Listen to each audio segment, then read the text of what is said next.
The issue is you've got a person who's in a supervisory position who's not communicating very openly with you, and you're concerned that that is going to have that's they might be communicating the same way with the people who report to them, which wouldn't be very effective if they can't communicate clearly in a way that people understand and can resonate with. So I think the first thing is, as we've started with, is to kind of really look at ourselves and say, is there anything that I'm doing that would make someone feel uncomfortable to bring me bad news or to be critical of things that I'm doing? And and that's natural. I mean, I think that can happen to anybody, even the most saintly, like, you know, relaxed person can get upset when they get bad news. That being said, it can be really helpful to create some habits, and they could just be like, one is a physical habit and the other is just a habit of asking the question right away. So the idea is, whenever we feel triggered with some type of emotion, I think it's extremely important not to speak while we're triggered, because then that emotion like really comes through, and people feel like, oh, that I can tell this person's upset. Um, I don't, little by little, I'm getting these subconscious messages that they don't want to hear that. So the communication can start to shut down. So a helpful practice is, whenever you feel triggered, is to just take a moment before saying anything, just kind of notice like what you feel in the body. So like, hey, what is the emotion in the body? Okay, it's frustration. Where do I feel it? Well, maybe it's butterflies in my stomach. Maybe it's a little bit of tension in the neck. Maybe there's some tension in my face. And just recognize what's there. And maybe just, if you're in a team meeting, I mean, to do this discreetly, but just take a couple deep breaths, like consciously slow the in breath and the out breath out or down, so that you're consciously controlling it, making it slower. And then that kind of gives you a sense to, it gives you a moment to think, but it also can help down regulate any emotion. And while you're doing that, you could name the emotion that's there. So as you're breathing in, kind of silent in your mind, you could say, "Oh, there's some frustration here." Breathing out, okay, it's all right for this to be here. It's natural. It's not. I mean, we're humans, right? This is normal to have emotions. So it's okay to be there, but the idea is we just don't want to be interacting and speaking if we're really triggered. Ideally, we want to at least have it calm down a little bit, so that as we speak, we're not going to be triggered. So then the next step would be a very simple tactical. That one takes some practice, right? It takes practice to kind of be aware of the emotion in the body, to feel it, to practice breathing, to name the emotion. But we have tons of research on this, that those two things in combination, controlling the breathing, naming the emotion, can down-regulate any type of fight or flight response type emotion, like anger, frustration, anxiety. They can down-regulate them pretty quickly. So it's a very powerful combination.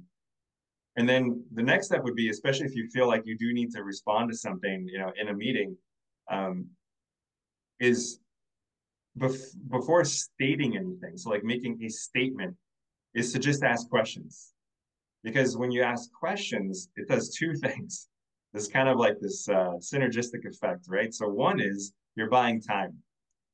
You're giving more time for the emotion to kind of pass on its own, before you start making any type of statement or problem solving or anything like that. So it buys you time for that emotion to pass. But the other thing is, like, it helps create this sense of safety.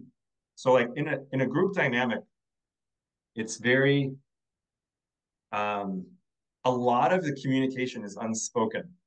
And one person who's got like kind of the body language and or just the way they're saying things, who seems angry, can have an effect on group dynamics.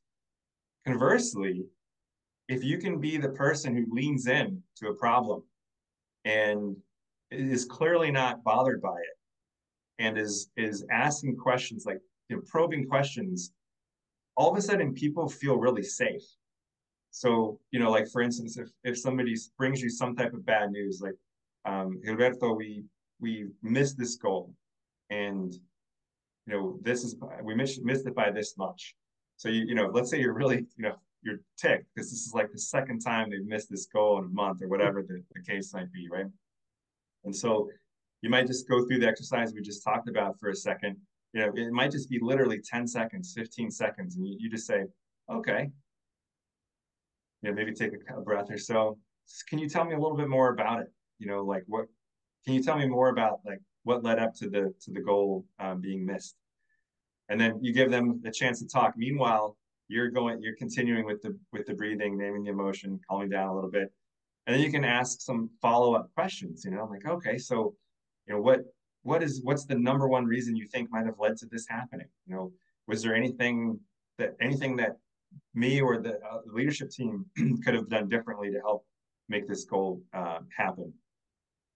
The idea is you're kind of asking them to give more details without any threat, right? So, um, like, ideally, it's if you can remember this, and if this is tricky, but instead of using the word why, like try to use what questions, because when you use why, like, hey, well, why did you miss it? That sounds, and I'm trying to think, I'm guessing you're having these meetings in Spanish, so yeah, it's the same idea, right? So instead of saying like very directly, like why do you think this happened, be like it's less threatening to say something like so what are some of the things that led up to this goal not happening? What are some of the factors that you think made it so that this didn't happen? So just that one little word change, it sounds more like you're just investigating. You're not upset. You're not challenging. You're not threatening anybody. It's just, I'd like more details. I want to know more. Could you tell me more about this part of the process? What happened on this? Like, could you tell me more about this team member? Was this team member part of the issue? Whatever the case may be, it's what questions, like, what do you think led to this? Or what was happening up to this point? And then as much as possible, okay, can you tell me more about that? Can you tell me more about this particular part of it?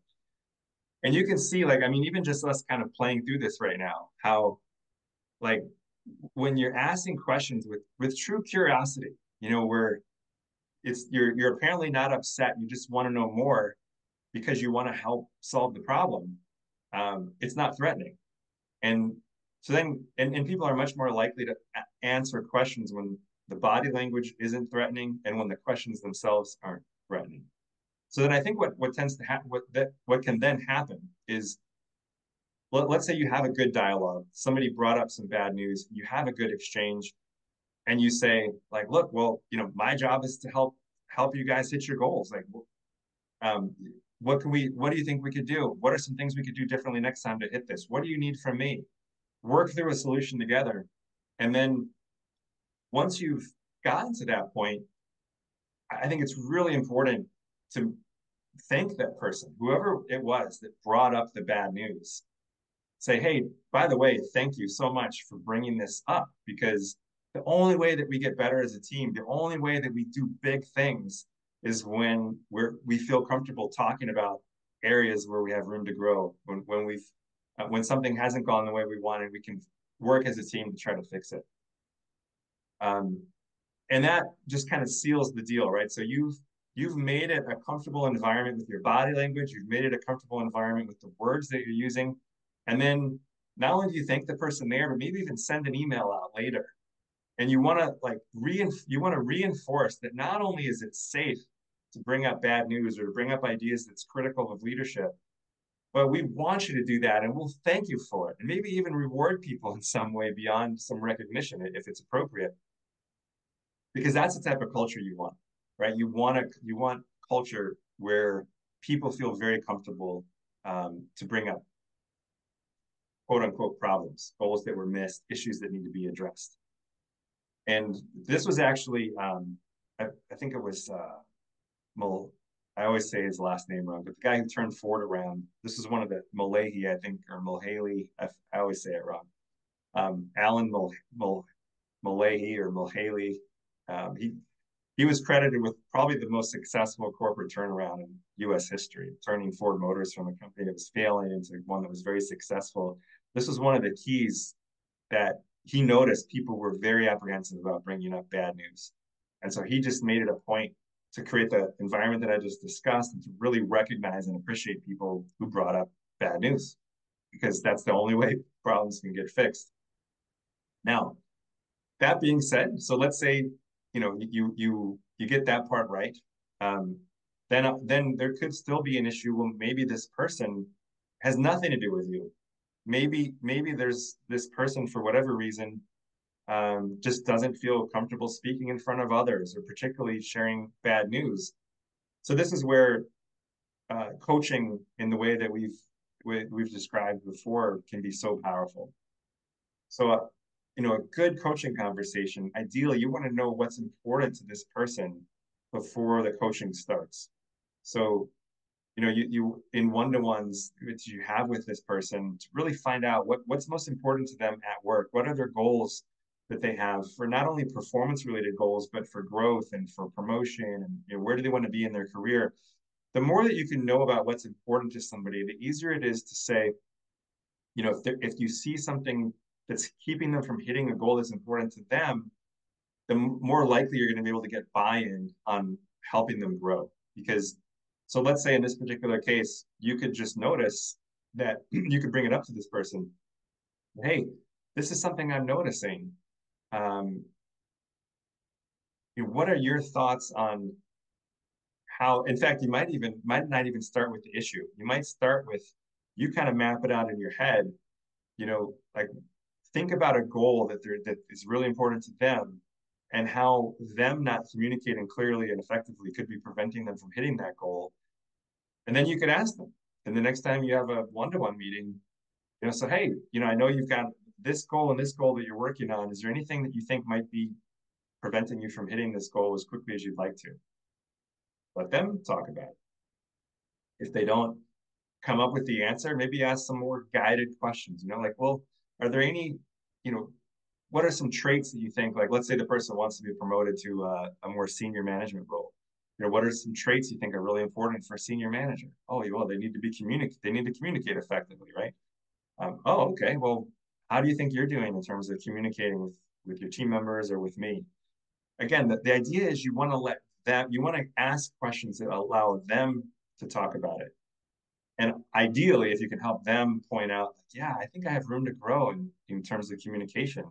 Okay, cool. Well, you can see how this is important to the goal you want to hit. And you can see you've got a little room to grow in this part of communication and this part of communication. What do you suggest? What are some things you think you could practice to do differently? What do you need from me? And it could be, just to give you some ideas, Gilberto, it could be you do some role plays, with this team member, where you say, well, let's practice. Let's say this type of situation comes up. Let's role play how you would communicate that with me. Let's role play how you communicate with the team. So whatever the person needs, your job is to coach them to bring out the best in them, to help them hit their goals, to help them be successful.